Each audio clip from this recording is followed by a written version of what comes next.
आज के इस वीडियो में हम 5 कैरेक्टरिस्टिक जानेंगे पेनी स्टॉक कंपनी को फाइंड आउट करने के। इन 5 कैरेक्टरिस्टिक्स को देखकर आप पता लगा सकते हैं कि कौन सी कंपनी पेनी स्टॉक है। इसके बाद हम विकास इकोटेक कंपनी का फंडामेंटल एनालिसिस करेंगे, कंपनी का कोर बिजनेस जानेंगे और जानेंगे कि इस कंपनी में आपको इन्वेस्टमेंट करना चाहिए कि नहीं करना चाहिए। किसी भी पेनी स्टॉक कंपनी के 5 कैरेक्टरिस्टिक्स होते हैं। आप इन 5 कैरेक्टरिस्टिक्स को देखकर पता लगा सकते हैं कि ये कंपनी पेनी स्टॉक है या नहीं।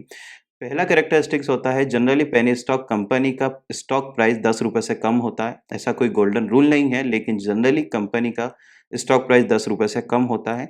अपर सर्किट लगकर ये 10 रुपए से ज़्यादा हो जाते हैं। दूसरा कैरेक्टरिस्टिक्स है, कंपनी का मार्केट कैपिटलाइजेशन 100 करोड़ से कम होता है।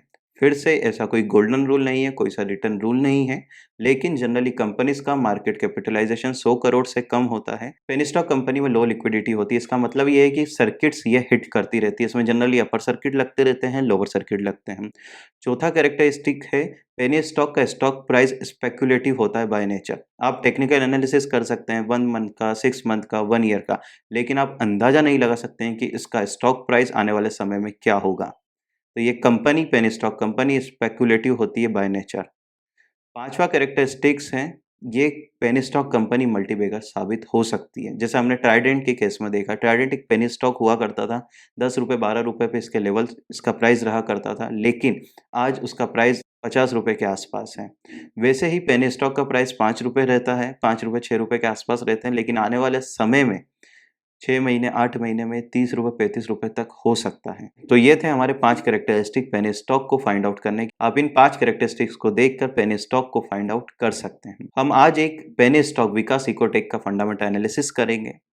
विकास इकोटेक के अगर हम बिजनेस की बात करते हैं तो कंपनी स्पेशलिटी केमिकल बनाती है। स्पेशलिटी केमिकल्स क्या होते हैं? कई इंडस्ट्रीज को केमिकल्स लगते हैं एज अ रॉ मटेरियल्स, और इन केमिकल्स को जो मैन्युफैक्चर करती हैं उन कंपनीज को हम स्पेशलिटी केमिकल मैन्युफैक्चर कंपनी कह सकते हैं। अगर हम चेयर मैन्युफैक्चरिंग कंपनी की बात करते हैं, पाइप मैन्युफैक्चरिंग कंपनी की बात करते हैं, तो इनको पॉलीमर से लगता है, पीवीसी लगता है, और इस रॉ मटेरियल को जो कंपनी मैन्युफैक्चर करती है उस कंपनी को स्पेशलिटी केमिकल कंपनी बोलते हैं। फूड ग्रेड इंडस्ट्री और पाइप इंडस्ट्रीज को organotin stabiliser as a raw material लगता है। विकास इकोटेक ऑर्गेनोटिन स्टेबलाइजर का एक लीडिंग मैन्युफैक्चरर है इंडिया में। विकास इकोटेक एल्यूमिनियम ट्राईहाइड्रेट एक स्पेशलिटी केमिकल बनाता है, और इसमें भी ये अगेन इंडिया में एक लीडिंग मैन्युफैक्चरर है। अगर हम एल्यूमिनियम ट्राईहाइड्रेट की बात करते हैं तो किसी भी प्रोडक्ट को फायर प्रूफ बनाना है, फायर रिटार्डेंट बनाना है, तो उसमें aluminium trihydrate as a raw material लगेगा। विकास इकोटेक इसका मैन्युफैक्चर है। विकास इकोटेक थर्मोप्लास्टिक रबर का मैन्युफैक्चर है, जो कि शूज इंडस्ट्रीज में लगता है, सोल्स में लगता है, स्पोर्ट इंडस्ट्रीज में, स्पोर्ट्स गुड्स में लगता है। डस्टिंग के लिए जो डस्टिंग के ब्रशेस रहते हैं उनके ब्रिसल्स में भी लगता है। विकास इकोटेक का सबसे बड़ा बिजनेस है पीवीसी कंपाउंड्स मैन्युफैक्चर करना। पीवीसी कंपाउंड्स सभी प्लास्टिक इंडस्ट्रीज में लगते हैं, वो फूड ग्रेड प्लास्टिक की बात हो, पीवीसी प्लास्टिक की बात हो, चेयर मैन्युफैक्चरिंग प्लास्टिक की बात हो, बकेट मैन्युफैक्चरिंग प्लास्टिक की बात हो। विकास इकोटेक काफी इंडस्ट्रीज को सर्व करता है। Food industry, agriculture industries, food and plastic industries, pharma industries, wire and cable industries को भी विकास इकोटेक प्रोडक्ट मैन्युफैक्चर करके सप्लाई करता है। जितने भी प्लास्टिक से रिलेटेड प्रोडक्ट मैन्युफैक्चर होते हैं ये पॉलीमर मार्केट में आते हैं। और अगर ग्लोबल पॉलीमर मार्केट की बात करते हैं तो ग्लोबल पॉलीमर मार्केट का अभी मार्केट साइज 500 बिलियन है।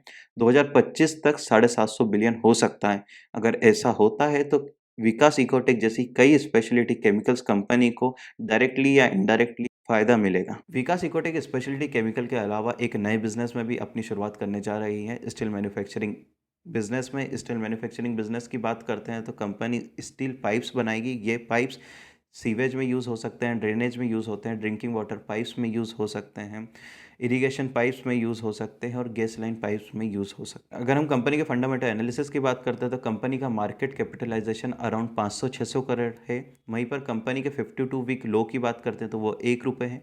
52 वीक हाई की बात करते हैं तो वो 6 रुपये 90 पैसे हैं। अगर हम कंपनी का प्रॉफिट एंड लॉस स्टेटमेंट देखेंगे तो पिछले कुछ क्वार्टर की बात करते हैं तो कंपनी के नेट प्रॉफिट और रेवेन्यू में हमें ग्रोथ देखने को मिली है। ये एक पॉजिटिव पॉइंट है। अगर हम दिसंबर 2020 क्वार्टर का कंपैरिजन दिसंबर 2021 से करते हैं तो दिसंबर 2020 क्वार्टर में कंपनी ने सेल्स करी थी 28 करोड़ की। वहीं पर दिसंबर 2021 जो कि लास्ट क्वार्टर था, कंपनी ने सेल्स करी है 75 करोड़ की। तो ये काफ़ी पॉजिटिव पॉइंट है।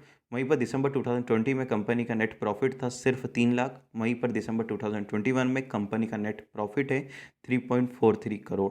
इसमें हमें ग्रोथ देखने को मिली है, ये एक पॉजिटिव पॉइंट है। लास्ट डिविडेंड कंपनी ने 5 पैसे का सितंबर 2019 में दिया था। इसके बाद कंपनी ने कोई भी डिविडेंड अपने शेयर होल्डर्स को नहीं दिया है। अगर हम होल्डिंग पैटर्न की बात करते हैं तो पिछले क्वार्टर कंपनी के प्रोमोटर्स ने अपनी होल्डिंग अराउंड 9% से इंक्रीज करके 15.60% के अराउंड करी है, ये एक पॉजिटिव पॉइंट है।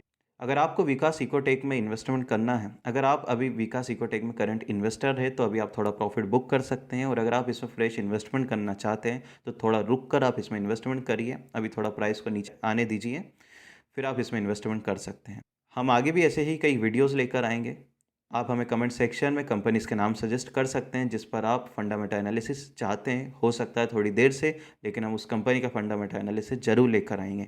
अगर ये वीडियो आपको अच्छा लगा है तो आप वीडियो को लाइक कर सकते हैं, और अगर आप चैनल पर नए हैं तो आप चैनल को सब्सक्राइब भी कर सकते हैं।